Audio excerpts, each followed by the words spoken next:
രണ്ട് അതിഥികൾ ചേരുന്നുണ്ട്. ഒന്ന് ഗാനരചയിതാവ് BK ഹരിനാരായണൻ, ഒപ്പം തന്നെ ഗായകൻ കൊല്ലം ഷാഫിയും നമുക്കൊപ്പം ചേരുന്നുണ്ട്. രണ്ടുപേർക്കും സ്വാഗതം ഗോൾക്കാനോയിലേക്ക്.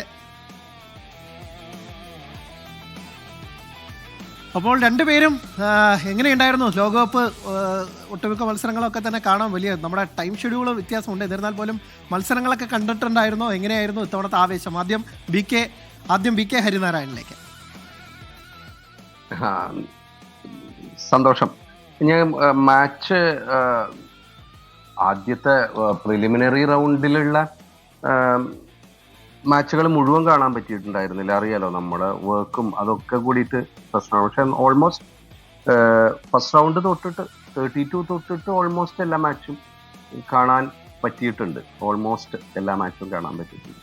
ഓക്കെ, ഒരു അർജന്റീന ആരാധകനാണ്. അപ്പോൾ സത്യത്തിൽ മെസ്സിപ്പട നമുക്ക് ഖത്തറിൽ എന്താണോ കാഴ്ചവെച്ചത് അതിൻ്റെ ഒരു സെക്കൻഡ് പാർട്ടാണ് തന്നുകൊണ്ടിരിക്കുന്നത്. ഓരോ മത്സരവും വല്ലാത്തൊരു നെഞ്ചിടിപ്പുണ്ടാക്കി അവസാനം ജയിച്ചു കയറി നമുക്കൊരു ചെറിയ പാനിക് അറ്റാക്ക് ഒക്കെ തന്ന ശേഷം വലിയ സന്തോഷത്തിലേക്ക് കൊണ്ടുവന്ന കാഴ്ചയായിരുന്നു. സത്യം പറഞ്ഞാൽ ഞാൻ അർജന്റീന ആരാധകനല്ല. ഞാൻ കഴിഞ്ഞ തവണ പക്ഷെ ഞാൻ മെസ്സിയുടെ ആരാധകനായിരുന്നു. മെസ്സിക്ക് കപ്പ് കിട്ടണം എന്ന ആഗ്രഹം ഉണ്ടായിരുന്നു.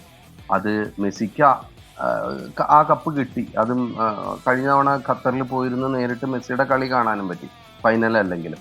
അപ്പം മെസ്സിക്ക് കപ്പ് കിട്ടുക എന്നുള്ളത്, മെസ്സി ഒരു കപ്പ് കിട്ടിയിട്ട് വേണമെന്നുണ്ടായിരുന്നു. ഇക്കുറി മെസ്സി കളിക്കുന്നുണ്ട്, മെസ്സിക്ക് കപ്പ് കിട്ടുകയാണെങ്കിൽ സന്തോഷം.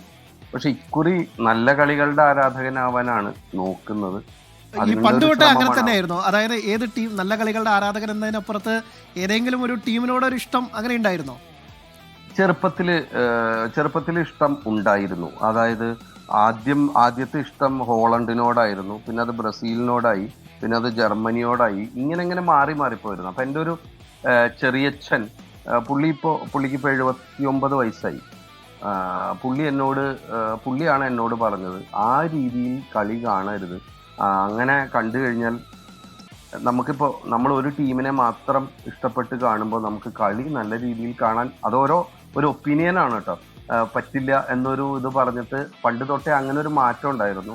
അപ്പൊ ഇപ്പൊ എന്താന്ന് വെച്ചാൽ മാക്സിമം കാണാൻ. അപ്പൊ ചെറിയച്ഛൻ ഇക്കുറി എന്താന്ന് വെച്ചാല് പുള്ളിക്ക് ഇപ്പൊ 102 മത്സരം കഴിഞ്ഞു. അതിൽ 101 മത്സരവും പുള്ളി കണ്ടു. ഒരു മത്സരം കാണാൻ പറ്റിയില്ല എന്നുള്ള വിഷമത്തിലാണ് പുള്ളി ഇരിക്കുന്നത്. അപ്പോൾ അത് കാണുമ്പോൾ നമുക്കൊരു കോംപ്ലക്സ് വരികയാണ്. അപ്പൊ ഇക്കുറി സത്യം പറഞ്ഞാൽ ഫോക്കസ് ചെയ്തിരുന്നത് മാക്സിമം എല്ലാ കളിയും കാണാൻ പറ്റില്ല എന്നറിയാമെങ്കിലും മാക്സിമം കളി കാണാൻ ശ്രമിക്കുക എന്നുള്ളതിലായിരുന്നു ഒരു ട്രിപ്പ് ഉണ്ടായിരുന്നത്. അപ്പോ ടീം